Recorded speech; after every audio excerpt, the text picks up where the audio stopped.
మహబూబాబాద్ జిల్లా తొర్రూరు పట్టణ కేంద్రంలో మేడేను పురస్కరించుకొని కాంగ్రెస్ పార్టీకి అనుబంధ సంఘమైన ఐఎన్టీయూసీ ఆధ్వర్యంలో స్థానిక అంబేద్కర్ సెంటర్లో కాంగ్రెస్ పార్టీ నాయకులు జెండాను ఆవిష్కరించడం జరిగింది।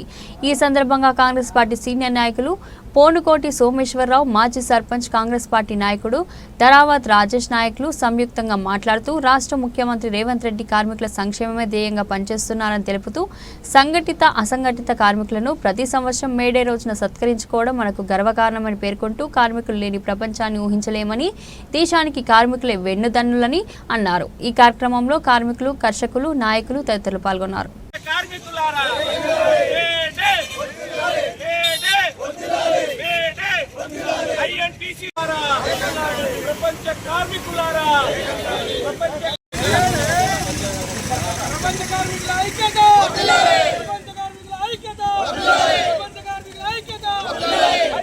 అందరికి కూడా మేడే దినోత్సవ శుభాకాంక్షలు తెలియజేస్తున్నాను। మరి సుమారు 140 సంవత్సరాల క్రితం అమెరికా దేశంలో కార్మికుల హక్కుల కోసం పోరాటం చేసే సందర్భంగా ఏర్పడినటువంటి ఉద్రిక్త వాతావరణంలో చాలామంది కార్మికులు ప్రాణాలు అసూలు బాధడం జరిగింది। దాన్ని పురస్కరించుకొని ప్రతి సంవత్సరం కూడా మే 1వ తేదీని ప్రపంచ కార్మికుల దినోత్సవంగా జరుపుకుంటున్నాం। మరి వివిధ సందర్భాల్లో ఇదే దాన్ని ప్రోత్సాహంతో కార్మికులు చాలా హక్కులు సంపాదించుకోవడం జరిగింది।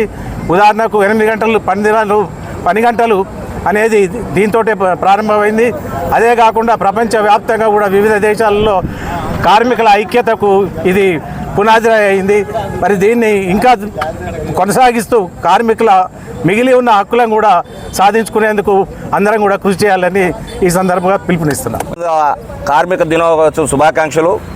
గౌరవ ముఖ్యమంత్రి యనమల రేవంత్ రెడ్డి గారు కూడా ఇవాళ కార్మిక లోకానికి శుభాకాంక్షలు తెలియజేయడం జరిగింది। అట్లాగనే గౌరవ శాసనసభ్యులు ఎమ్మెల్యే యశ్వంత్ రెడ్డి గారు, అట్లాగనే ఈ కాన్స్టిట్యున్సీ ఇన్ఛార్జి జాన్షక్క కూడా ఇవాళ కార్మికుల తరపున అందరికీ శుభాకాంక్షలు తెలియజేస్తున్నాం।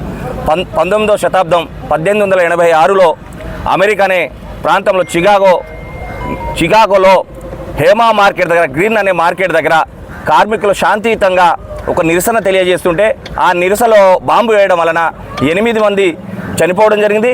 4 పోలీసు వాళ్ళు, 4 కార్మికులు ఆ రోజు నుంచి మేడేని జరుపుకోవాలని అనుకున్నారు।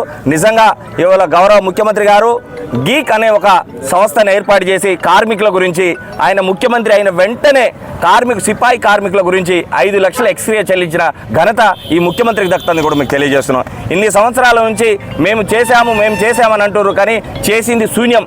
ముఖ్యమంత్రి రాగానే గీక్ అనే సంస్థకి 5 లక్షల ఎక్స్గ్రేషియా చెల్లించడం జరిగింది। అంతేకాదు 2025లో గ్రీక్ వర్కర్స్ల గురించి ఒక ఆర్టికల్ని ఇంప్లిమెంటేషన్ చేయాలని ముఖ్యమంత్రి గారు అన్నారు। ముఖ్యమంత్రి అదే కాదు, కార్మికులే ఈ ప్రపంచాన్ని నడిపించేదే కార్మికులు అని చెప్పాడు। ఇవాళ కేసీఆర్ ప్రభుత్వం అంటుంది మీరు ఏం చేశారని మహిళలకు బస్సులు ఇవ్వడం జరిగింది, మహిళలకు పెట్రోల్ బంకులు ఇవ్వడం జరిగింది। మీరు మహిళలకు అంటే చదువు వచ్చేటోళ్ళకు మాత్రమే మీరు పథకాలు ఇచ్చారు, కానీ మా గౌరవ ముఖ్యమంత్రి, మా గౌరవ శాసనసభ్యులు యశ్వంత్ రెడ్డి వాళ్ళు చదువు రాని మహిళలకు, సిన్సియర్ ఉన్న మహిళలకు పెట్రోల్ బంకులు ఇవ్వడం జరిగింది, బస్సులు ఇవ్వడం జరిగింది। ఇది ఓడవలేకనే, ఇది తట్టుకోలేకనే ఇవాళ మన ప్రాంతంలో ఓడిపోయిన వాళ్ళు కూడా మాట్లాడతారు। వాళ్ళకు ఒకటే సవాల్ చెప్తున్నాం, మేము మా ఒక డైనమిక్ లేడీ మిమ్మల్ని ఓడించినా మీకు సిగ్గు లేదు, ఇంకా మాట్లాడుతారు। నువ్వు కాదు, నీ తబేదారులకు కూడా చెప్తున్నాం హెచ్చరిక, ఈ రోజు నుంచి మేడే నుంచి నీ తబేదారులకు కూడా చెప్తున్నాం, ఒక్కసారి మా ఎమ్మెల్యే గారి మీద కానీ లేకపోతే మా కాన్స్టిట్యున్సీ ఇన్ఛార్జి మీద మాట్లాడితే మీ నాలుకలు చీరేస్తామని చెప్తున్నాం। ఇవాళ కాంగ్రెస్ కార్యకర్తలు అడుగున ఇవాళ ఐఎన్టీ సంఘం ఉంది, మాకు ఎన్ఎస్ఐ ఉంది, యువజన సంఘం, ఈ అన్ని సంఘాలను బలోపేతం చేయడానికి ఝాన్సీ రెడ్డి గారు కంకణబద్దులయ్యారు। వారి తోడుగా మేము ఉంటామని కూడా తెలియజేస్తాం। ఇవాళ ఝాన్సీ రెడ్డి తుమ్ ఆగే బడో తుమారా సాథ్ హమే, యశ్వంత్ రెడ్డి తుమ్ ఆగే బడో తుమారా సాథ్ హమే అని నినాదం ఇచ్చుకుంటా ఈ రోజు నుంచి చెప్తున్నాం।